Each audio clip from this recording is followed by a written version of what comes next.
Hey guys, welcome to my channel, welcome to my another video। তো আজকে আমি কোনো ট্রিক্স নিয়ে হাজির হই নাই। আজকে আমি স্যামসাং এর তিনটি চমক রিভিউ করব, যেগুলো এখনো আপকামিং, মানে মার্চের শুরুর দিকে হয়তো বা এগুলা রিলিজ হবে। তো আজকে এই ভিডিওটা সম্পূর্ণ দেখতে থাকুন আর আমার চ্যানেলটাকে সাবস্ক্রাইব করে পাশের বেল আইকনটা অল প্রেস করে দিন। চলুন শুরু করি।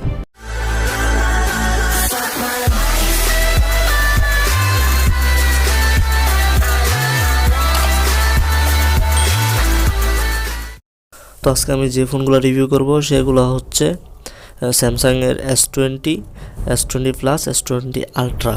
তো এই ফোনগুলো ফ্ল্যাগশিপ ফোন, আপকামিং মিড রেঞ্জের অনেকগুলো চমক দেখা বলে আশা করা যাচ্ছে। তো আমি রিভিউতে চলে যাচ্ছি। প্রথমে আমি এর ওয়েটটা নিয়ে কথা বলবো। এর ওয়েটটা হচ্ছে 220 গ্রাম। অনেকটা ভারী থাকলেও এটা মোটামুটি হাতের মধ্যে প্রিমিয়াম ফিল দিবে। তো ডিসপ্লের ফিউচার হিসেবে থাকতেছে 120 রিফ্রেশ রেটের একটা অসাধারণ একটা ডিসপ্লে। আপনি চাইলে এই ডিসপ্লেতে স্ট্যান্ডার্ড রিফ্রেশ রেট ইউজ করতে পারবেন, আবার চাইলে আপনি হাই রিফ্রেশ রেট ইউজ করতে পারবেন, মানে 120 হার্টজের। তো এর অপারেটিং সিস্টেম থাকতেছে অ্যান্ড্রয়েড 10 এবং One UI 2। তো ফোনগুলো দুটি ভার্সন রয়েছে, ইউএসএ এবং গ্লোবাল ভার্সন। ইউএসএ ভার্সনে ব্যবহার করা হয়েছে স্ন্যাপড্রাগনের 865 এবং গ্লোবাল ভার্সন ইউজ করা হয়েছে নিজস্ব চিপসেট Exynos 990। তো এতে গেমিং সম্পর্কে আর কিছু বলা লাগতেছে না, পাবজিতে হাই গ্রাফিক্স হতে ইজিলি চলতেছে। তো মোটামুটি বেশ জস লেগেছে আমার কাছে। সব থেকে ছোটো ডিসপ্লে S20 এর 6.2 inch quad HD plus display dynamic AMOLED 2x panel রয়েছে। তো এটির দুইটি ভার্সনে পাচ্ছেন, একটি হচ্ছে 8GB এবং 12GB র্যাম, 128GB রোম। তো ডিসপ্লের মধ্যে রয়েছে ফিঙ্গারপ্রিন্ট সেন্সর, IP68 রেটিং। তো এই ফিঙ্গারপ্রিন্টে তার কিছু বলার দরকার নেই। এবার আসুন ব্যাটারিতে। ব্যাটারি হচ্ছে 4000 mAh ব্যাটারি, যেটা ফাস্ট চার্জার সাপোর্ট করবে। এবার আসুন S20 প্লাসকে নিয়ে কথা বলা যাক। S20 প্লাসের দুইটি ভার্সন থাকতেছে, একটা হচ্ছে 12GB এবং 8GB র্যাম, আর একটা 512GB এবং 128GB রোম। তো এটাতে 1TB SD কার্ড সাপোর্ট করবে এবং এর ডিসপ্লেতে থাকতেছে 6.7 ইঞ্চি HD plus display dynamic AMOLED 2x panel রয়েছে। ব্যাটারিতে থাকতেছে 4500 mAh ব্যাটারি, যেটাতে ফাস্ট চার্জার সাপোর্টেড। এবার আসুন S20 আলট্রাকে নিয়ে কথা বলা যাক। 6.9 ইঞ্চি ডিসপ্লের এই ফোনটি অনেকটা বড় দেখালেও এটিতে রয়েছে ডাইনামিক AMOLED 2x প্যানেল এবং এর ব্যাটারি ব্যাকআপ হিসেবে থাকতেছে 5000 mAh ব্যাটারি, যেটাতে ফাস্ট চার্জার সাপোর্টেড। এর দুটি ভার্সন রয়েছে, একটা হচ্ছে 12GB এবং 16GB র্যাম, 128GB 256GB এবং 512GB পর্যন্ত রোম।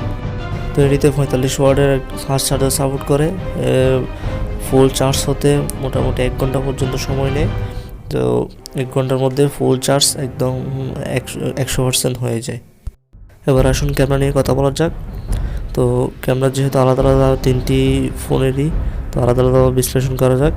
S20 রয়েছে 12 মেগাপিক্সেল প্রাইমারি ক্যামেরা এবং 12 মেগাপিক্সেল ওয়াইড অ্যাঙ্গেল ক্যামেরা এবং 64 মেগাপিক্সেল টেলিফোটো ক্যামেরা। তো এই ক্যামেরাগুলো আসলে অনেকটা জোস, শেষের কিছু স্যাম্পল রয়েছে। এরপর S20 প্লাসেও কোয়াড ক্যামেরা রয়েছে। S20 প্লাসে রয়েছে 12 মেগাপিক্সেল প্রাইমারি এবং ওয়াইড অ্যাঙ্গেল ক্যামেরা, 64 ফিট টেলিফোটো ক্যামেরা এবং একটি 5 মেগাপিক্সেল ডেপথ সেন্সর রয়েছে। তো এর সামনে সেলফি ক্যামেরাতে রয়েছে 10 মেগাপিক্সেলের দুইটিতেই। তো এবার চলুন S20 আলট্রাকে নিয়ে কথা বলা যাক। সবচেয়ে সেরা একটি ক্যামেরা ফোন হচ্ছে S20 আলট্রা, যেটাতে 108 মেগাপিক্সেলের প্রাইমারি ক্যামেরা, 112 মেগাপিক্সেলের ওয়াইড অ্যাঙ্গেল ক্যামেরা, 48 মেগাপিক্সেলের টেলিফোটো ক্যামেরা এবং 5 মেগাপিক্সেলের ডেপথ সেন্সর রয়েছে। তো 100x জুম রয়েছে এই ক্যামেরাটিতে। তো আমি শেষে ক্যামেরাটি জুম করে দেখাবো। সামনে রয়েছে 40 মেগাপিক্সেলের একটি সেলফি ক্যামেরা, যেটাতে অ্যাপারচার হচ্ছে 2.2। তো শেষে আমি দেখাবো এটার 100x জুম। এই ফোনটির মূল আকর্ষণ হচ্ছে 108 মেগাপিক্সেলের এবং 100x জুম। ক্যামেরাগুলো অনেকটা ভালো লেগেছে আমার কাছে। তো এর যে বাম্পারগুলো রয়েছে এগুলো অনেকটা প্রিমিয়াম ফিল দিবে হাতের মধ্যে।